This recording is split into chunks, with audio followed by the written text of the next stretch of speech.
udah capek dan udah kayak ya udah sih, karena kasusnya ini udah lama juga, jadi ya udah kita stop untuk melaporkannya itu ke Kejaksaan Agung. 4 orang itu tewas, terus 1 orang itu mengalami kekerasan seksual, 5 orangnya hilang, dan 39 orangnya itu disiksa. Assalamualaikum warahmatullahi wabarakatuh. Kalian kalau ingat kata Papua, itu teringat apa aja sih? Asma nggak sih? Cendrawasih. Pasti papeda. Dan jangan lupa Raja Ampat. Tapi di balik kekayaan itu, ternyata Papua memiliki salah satu kisah kelam. Tunggu dulu. Sebelum itu, tak kenal maka tak sayang. Perkenalkan, nama saya Ajeng Anggani Laras. Saya Chandra Yana Wijaya. Saya Devlina Syarafanis Mantoro. Dan saya Lana Latifah Marzuki Fitri.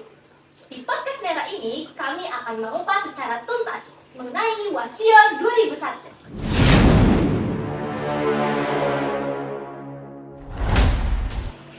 Benar-benar, kita terbang dulu nggak sih ke tahun 2001 biar suasananya tuh makin mencekam. Ayo.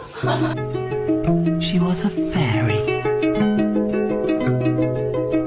Sajojo, Sajojo, Yumeran boy. Nah, kita udah sampai di tahun 2001. Langsung aja ngasih kita ke kronologi kasih 2001. Pada awalnya itu ada CV, namanya PPP. Nah, CV ini itu yang mengolah kayu, yang dimana kayu yang didapat itu dari Wasion Papua. Nah, kemudian CV ini tuh mereka menjanjikan kepada masyarakat untuk melakukan pembayaran atas kompensasi dari adanya kerugian yang ditimbulkan dari pengambilan kayu itu. Nah, tapi ternyata si CV ini tuh malah melanggar janji. Mereka nggak membayar kompensasi yang seharusnya sudah menjadi perjanjian itu. Loh, berarti CV ini ingkar janji. Iya, ingkar janji. Wah, parah. Terus pakainya gimana? Lolos nggak? Dari sumber yang aku baca sih, katanya rakyat menahan speedboat milik perusahaan tersebut karena sudah protes berkali-kali namun tidak didengar. Iya, dan akhirnya pada tahun 2001 pada bulan Juni itu terdapat pengejaran dan penangkapan karena para aparat ini dari CPPPP ini itu ingin mengetahui siapa aja sih yang menahan speedboat milik perusahaan mereka dan juga yang melakukan protes. Ini pakai kekerasan loh. Kok mereka kejam banget ya? Padahal kan mereka yang merenggut hak dari masyarakat. Masa mereka malah melakukan kekerasan sih? Tahu gak sih, bahkan banyak warga yang tak bersalah menjadi korban penganiayaan. Ih, Serem ya? terus ya setauku OPM itu menyerang balik loh, yang mengakibatkan 6 orang tewas, 5 diantara dari Bimob dan satunya dari karyawan jasa. Nah, setelah kejadian itu, Brimob itu melakukan pembalasan lagi. Mereka itu melakukan penyisiran untuk mencari siapa aja pelaku dari penewasan 6 orang tersebut. Dan ternyata mereka itu melakukannya dengan lebih kejam daripada sebelum-sebelumnya. Nah, dari penyisiran ini mengakibatkan 4 orang itu tewas, terus 1 orang itu mengalami kekerasan seksual, 5 orangnya hilang, dan 39 orangnya itu disiksa. Serem banget ya. Karena banyak memakan korban, akhirnya masyarakat melaporkannya ke Kejaksaan Agung.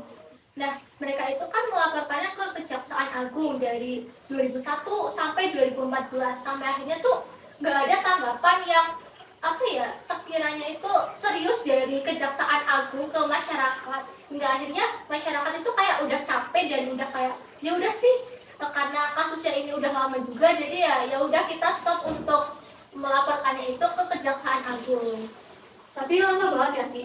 Mereka tuh kayak nunggu selama 13 tahun. Iya, 13 tahun cuma buat menunggu sesuatu yang tidak pasti. Rasanya kayak digantung banget. Iya, benar. Padahal di tahun 2017 Ibu Menteri kita, Bu Retno itu beliau datang di Geneva Swiss melakukan sidang, dan di sidang itu beliau itu berkomitmen bahwa Indonesia akan mengutamakan dan mengatasi kasus-kasus yang berkenaan dengan HAM. Tapi karena Indonesia itu nggak tahu negara yang gimana ya, mereka itu malah tidak menepati komitmen yang sudah dibuat di Jenewa itu, dan kasus si Wasion ini tuh nggak ditanggapin dengan serius sampai sekarang. gitu. Parah banget ya. Iya, parah banget. Padahal kan awal mulanya itu kan dari masalah yang kecil, tapi malah berubah jadi gede. Gara-gara nggak ada tanggapan yang serius dari pemerintah ya. Benar-benar. Ya, padahal kan kalau misalnya pemerintah itu tanggap dalam menanggapi kasus ini, ya pasti nggak akan kejadian itu tadi ada 4 orang tewas, terus 1 itu mengalami kekerasan, terus disiksa juga. Ya, dan dalam waktu yang lama ini juga seharusnya pemerintah itu peduli terhadap masyarakat, karena kan mereka juga menuntut haknya mereka gitu loh. Tapi aku salut juga loh sama rakyat Indonesia pada saat itu. Kayak mereka tuh nggak cepat menyerah gitu loh. Iya, benar. Padahal kan ada beberapanya yang kayak 1 tahun, 2 tahun kayak ya udahlah, lagian udah lama. Iya. Tapi ini nih sampai 13 tahun itu tuh kayak udah lama banget.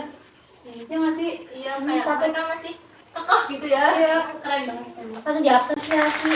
Hal ini kan nunjukin kebobrokan pemerintah dalam penanganan hukum di Indonesia kan, Iya. di mana mereka tuh lebih mengedepankan kepentingan para pejabat dan pemerintahan itu sendiri dibanding kepentingan masyarakat kecil. Nah, iya ya. Nah, Ini tuh kayak kasus yang baru-baru ini terjadi itu loh, yang gaji DPR 3 juta sehari. Wow. dan malah masyarakat itu masih banyak yang miskin. Iya kan? Yang harusnya uangnya itu bisa dipakai buat bantu masyarakat, malah Dipakai buat rapat di hotel bintang 5.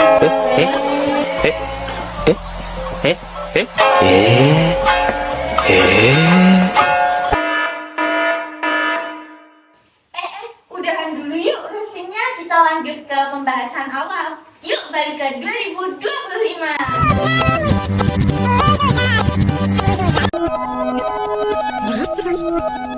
Nah, dari kisah wasiat tadi, itu tuh ada beberapa peraturan undang-undangan yang dilanggar. Di antaranya ada UUD 45 pasal 28I ayat 1. Yang kedua, UU 39 tahun 1999 pasal 9. Terus yang ketiga, UU 39 tahun 1999 pasal 33. Yang keempat, UU 26 tahun 2000 pasal 9A. Dan yang terakhir, UU 26 tahun 2000 pasal 9F. Nah, dari kasus Wasyar yang sudah kita bahas tadi, itu menunjukkan bahwa pemerintah itu lebih mementingkan kepentingannya sendiri daripada kepentingan masyarakat.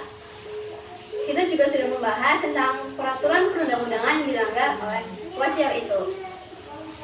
Semoga kasus ini lekas menemukan titik terang. Amin. Amin, amin. Dan sekian podcast Nera dari kami kelompok 6 kelas 3.